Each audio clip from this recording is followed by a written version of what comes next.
Hi guys, thanks for tuning into an episode of Nuggets News, or our monthly housing and economy update with our friend Martin North. And hope you had a good Christmas and news and everything, Martin. And you want to give us some 2025 predictions today?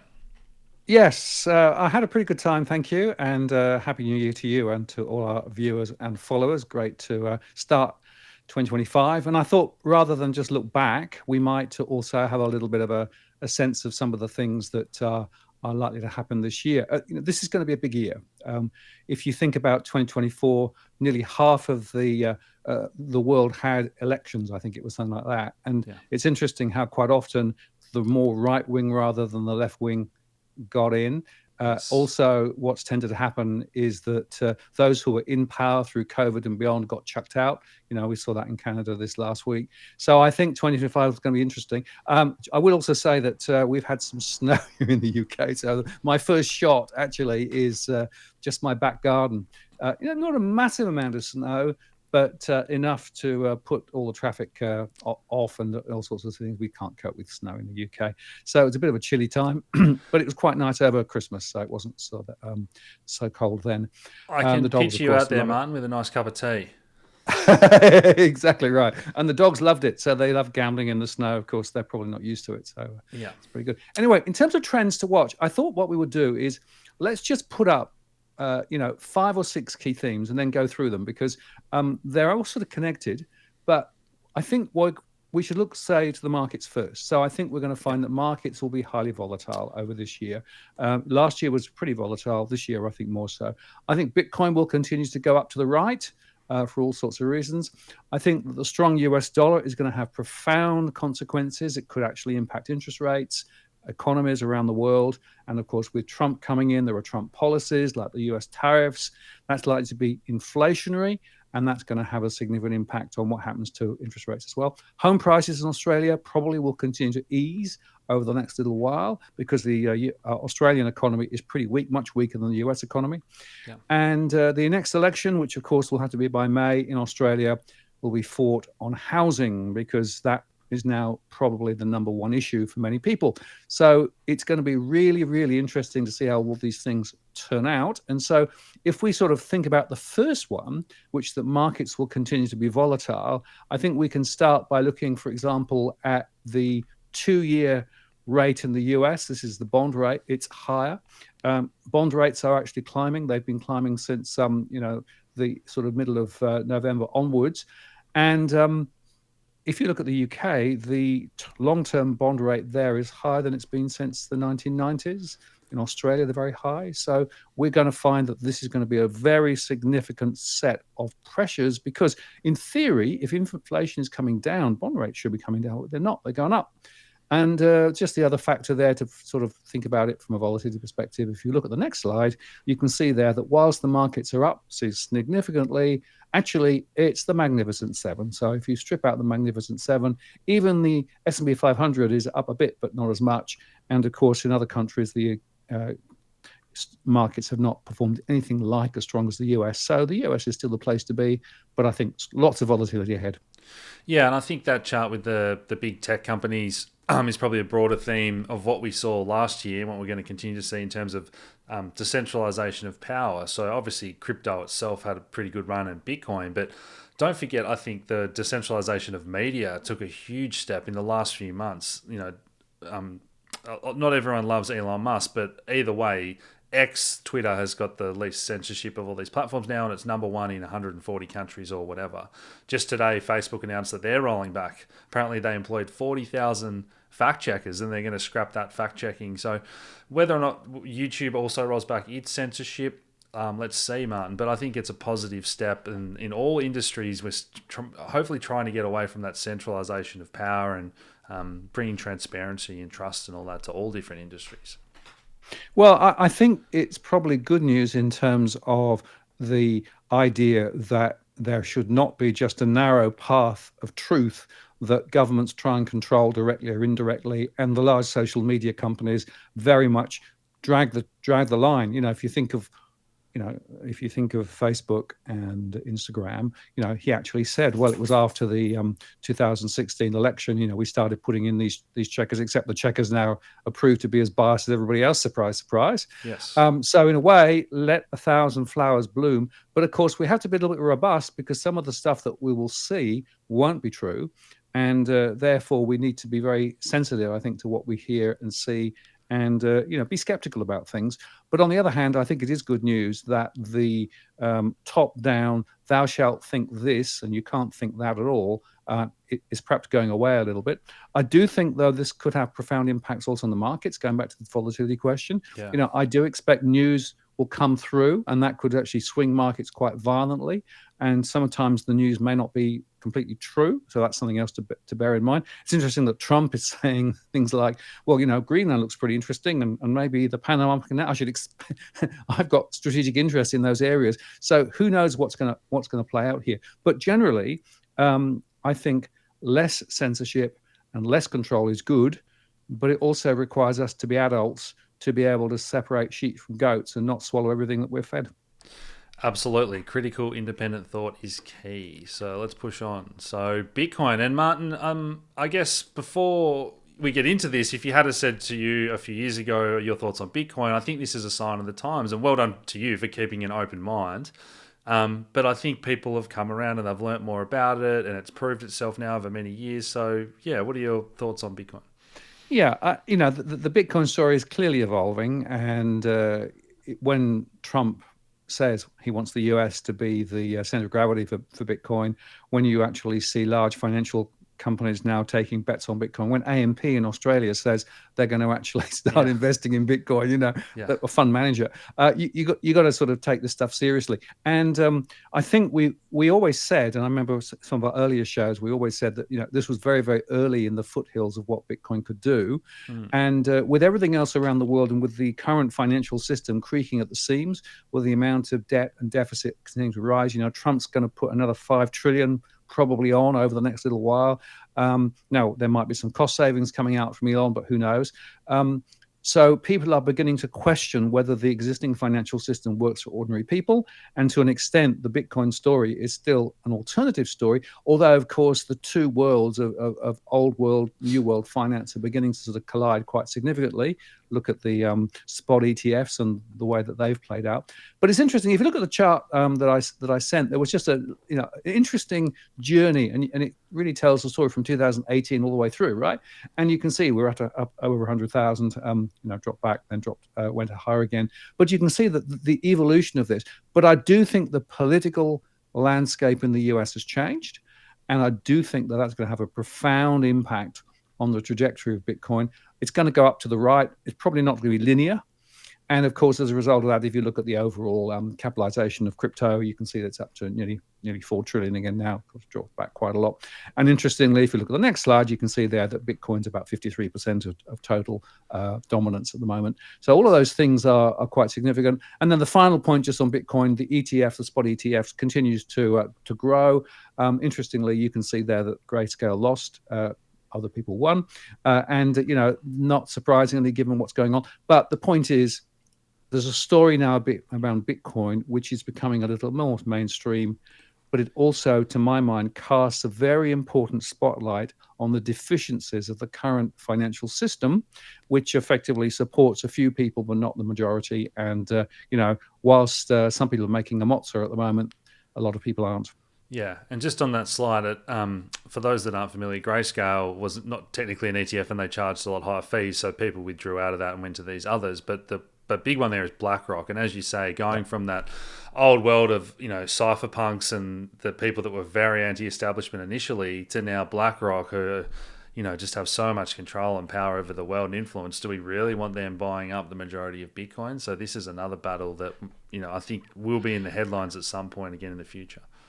I think that's right. And like I said, it's the collision of the old world and new world. And what we're finding is that the old financial players, the big muscly players, are using precisely the same strategies now in the Bitcoin context, right? They're charging, if you in an ETF, they're charging fees for being in the ETF. They're buying up a lot of Bitcoin and trying to get control. And of course, their influence on politics and also therefore the legislative agenda around Bitcoin is going to be quite strong too. So you can't unscramble these two things. It's not as though Bitcoin is completely other. It's now collided with the mainstream. And the really interesting question for me is to whether, in fact, central bank digital currencies will continue to be advocated by the Federal Reserve and others, or will they actually now capitulate and say, actually, maybe Bitcoin is a more significant factor. Maybe if Trump actually starts putting US treasury assets into Bitcoin, that could change the world too. I don't know. I just think it's a really interesting time. 2025 will be fascinating to watch. But I think the net of all of this is that you can't write Bitcoin off and it'll be up to the right. And the question is, how high? Fantastic. Great to hear it, Martin. So next up, we've got strong US dollar and Trump policies.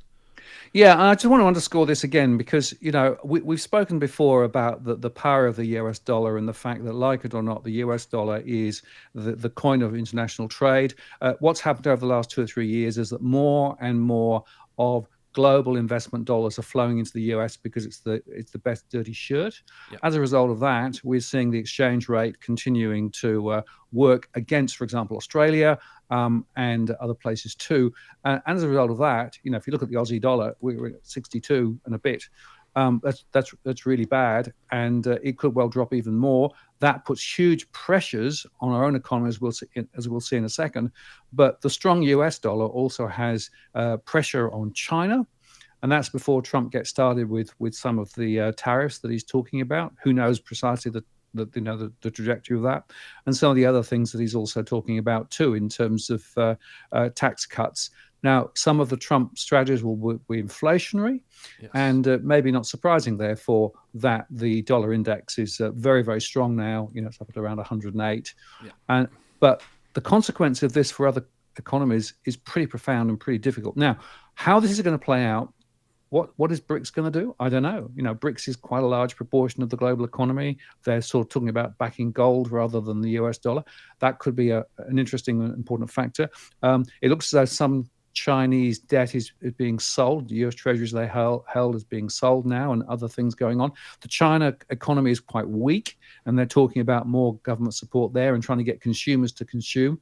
But for me, this exchange rate story is hugely, hugely important, especially for Australia, because frankly, the point to underscore here is that if you go to the sort of the slide, I made a show called The Low Road for the Aussie Has Real Consequences for You. And this is the point, that if the exchange rate sits where it is, we are going to import inflation. Oil, purchased in US dollars, is going to be more expensive. Yeah. And whilst there are good news for people coming to Australia for tourist perspective, it's not universally a powerfully strong story. And in fact, there was an article that said that the dollar's dive could delay the RBA rate cuts, particularly if it drops below 60 US cents. Yeah. And basically, there's little evidence that it's not going to go that way. It could impact petrol prices, as that next article shows, and continue to risk the dollar, and it could halt the first rate cut. Now, who knows? If it gets to 55 US, as this particular article says, will they have to intervene? Will the RBA actually have to effectively support the dollar? They don't want to do that, of course, because that is a sign of weakness if they do for the Australian economy. And then, of course, we had the inflation number today, which was the monthly inflation number, which was contradictory insofar that the headline rate was up, but the underlying, the true thing was a bit down. Only monthly numbers. There's another one to come before we get the rate cut decision in February. Quite a few people are calling for significant rate cuts from February onwards in Australia. But if inflation is going to remain sticky because of the low US dollar exchange rate to Aussie, it's going to be much harder for the RBA to move. So to my mind, this is not just a US question. It's a really, really important for the Australian economy, and unfortunately is looking as though the rates will be higher for longer. Even if they cut slightly, their rate cut path is much more limited now. And of course, in the US, the Federal Reserve has turned turtle and said, well, we may not be cutting much at all. In fact, some market observers in the US are only pricing in one rate cut through 2025 now because of Trump and because of the strong dollar. So interesting times there as well. And just on the Aussie dollar, I might share some thoughts on the housing prices when we get to that. But obviously, that's good for your Bitcoin price and for your gold price and everything. You know, it's going to hurt you at the bowser with oil prices going up, but it can make a lot of difference if the Aussie dollar drops below 60 cents there. And what was it the COVID low, about 55 cents as well, I think, off the top of my head. But we're in pretty uncharted long-term territory after that.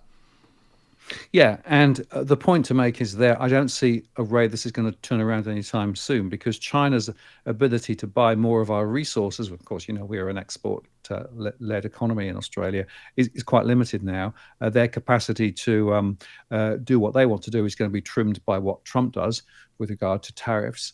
And, the Chinese economy is pretty weak. And it's also worth highlighting that a lot of international investors regard Australia as a proxy for investing in China. So if China is seen as too risky, well, investing in Australia gives you exposure to China indirectly. Yes. And the reverse is also true.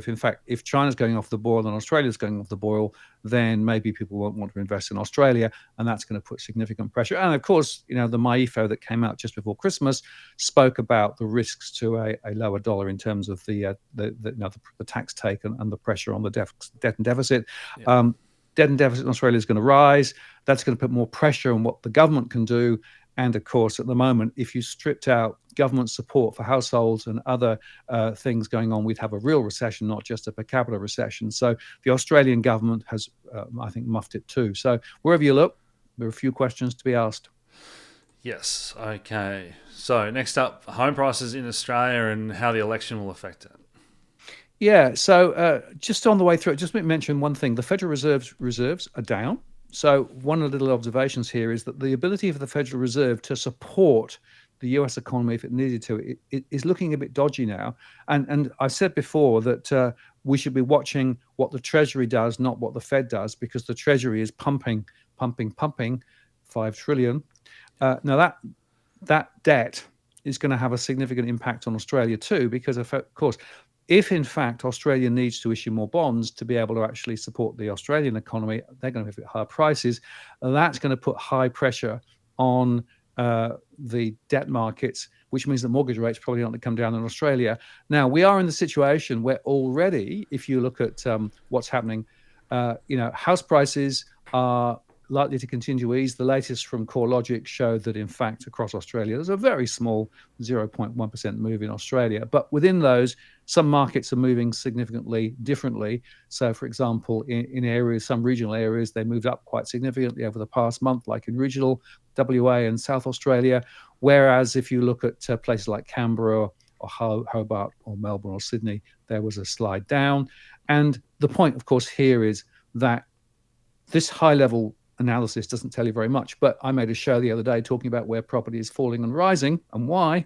And the story is this, that there are areas where prices are still going up, particularly in the West, but there are also areas where prices are going down. And what we're seeing is that more expensive houses are dropping, particularly in Sydney and Melbourne, whereas some of the cheaper stuff is still rising.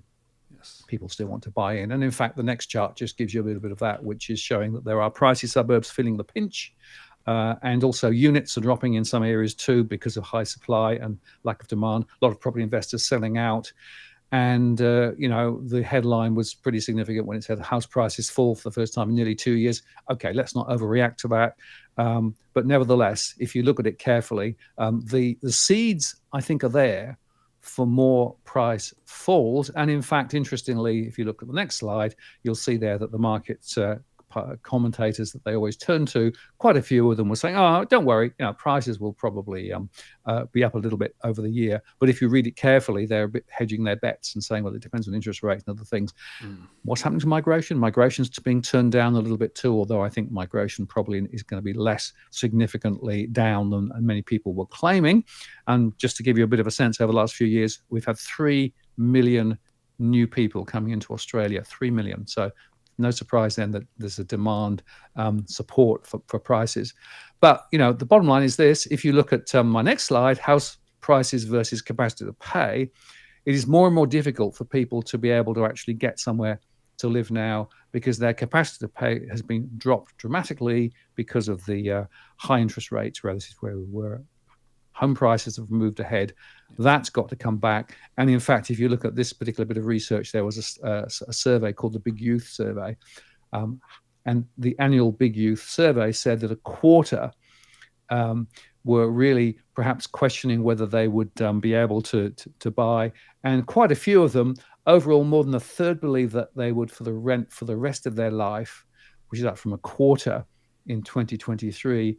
And as house prices increase, so do the amount of young people who have given up on the dream of owning, was a conclusion from the survey. And that's a really important point. This is serious. This is really serious for people. And if you want to see how serious it is, Westpac's data showed that compared with a few years ago, back in 2018, a greater proportion of people who are borrowing now have high incomes. So basically, getting credit for mortgage is now, open to wealthy people, but not ordinary people. Yeah. And this is massive. This is huge because it means that less people are going to be able to get into the market. If you put all that together, I think home prices are a little bit on the way down. And in fact, there was a bit of research that came out that showed that if you look at the borrowing capacity in Sydney and Melbourne, that has really dropped. Whereas, of course, the need, in other words, what you would need to borrow to be able to buy has gone up because of prices. So it's a real mess. Even renters, I know that some people are saying it's good news for renters. That's another slide there saying, well, maybe the rising rental prices will be rising more slowly. Although the latest CPI was not very helpful there. It still shows that even after government support, we're still at 6% annualized rental growth. But the real takeout from this was this little thing at the end of this article, which said all sides of politics are probably going to be bending over backwards to demonstrate a platform aimed at delivering more housing supply. That was from Tim Laws at CoreLogic. Dead on. Expect to see housing and the next election intrinsically interlinked, because this is now the biggest issue, I think, for many, many people. And did you see Claire O'Neill recently on one of the radio programs, basically, belled the cat, saying, well, we don't want to see house prices fall. We want to unless you actually see a change in house prices, a different trajectory, then this is going to get more and more uncomfortable.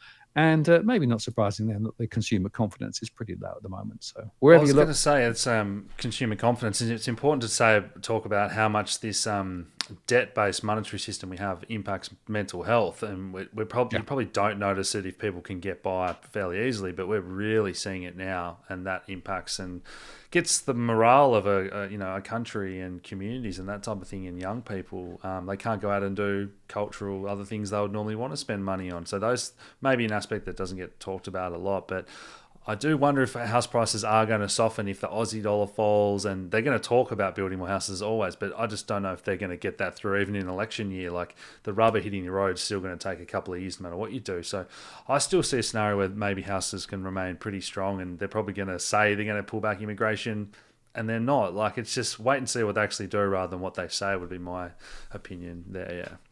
Well, you've touched on one of my, such subjects, and you'll see this theme coming through this year. Announceables, right? Governments want to say they're doing things, right? We'll build 1.25 million homes over 5 years. We will, support people getting into the housing market, et cetera. But look to see what they actually do. Oh yeah, we need to cut migration. We'll look to see what they actually do, because quite often what happens is there's a gap between what they say they're going to do and what they actually do. There's this old phrase from the banking sector: words and figures differ, right? So, on the old checks, you see the words saying one thing, but the numbers saying something different. And words and figures differ. It's the biggest issue we've got in politics at the moment. Actually, the level of trust in politicians around the world is pretty low. In Australia, it's through the floor at the moment. And in fact, the latest results I saw from a survey showed that, in fact, the opposition was leading the incumbents there. But both sides of politics are playing politics with housing, and expect to be at front and center of the next election. I also want to highlight one other thing.